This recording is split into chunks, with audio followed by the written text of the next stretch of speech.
মুমিনের দোয়া কখনো বিফলে যায় না।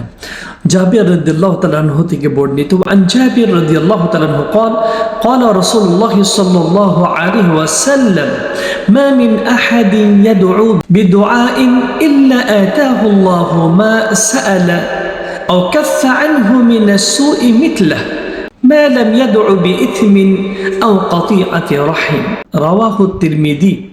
নবীজি সাল্লাল্লাহু আলাইহি ওয়াসাল্লাম বলেছেন, যে কোনো ব্যক্তি আল্লাহর কাছে কোনো দোয়া করলে আল্লাহ তাআলা তার হয়তো সে দোয়া কবুল করেন অথবা এরূপ কোনো বিপদকে তার উপর থেকে দূরে সরিয়ে দেন, যদি সে কোনো গুনাহের অথবা আত্মীয়তার সম্পর্ক ছেদের জন্য দোয়া না করে।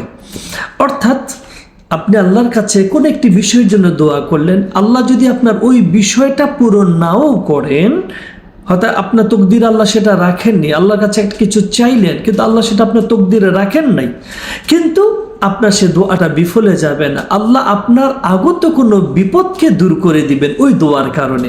সুবহানাল্লাহ। তাহলে আমরা কখনো দোয়া করে নিরাশ হব না। যা আল্লাহর কাছে চাবো আল্লাহ সেটাও দিতে পারেন, আর সেটা যদি আল্লাহ আমার তকদিরে নাই রেখে থাকেন, আল্লাহ কোনো বিপদ থেকে আমাকে মুক্ত করবেন। তাহলে সর্বদা আমরা আল্লাহর কাছে দোয়ায় নিয়োজিত থাকবো। আল্লাহ যেন কবুল করেন, আমিন।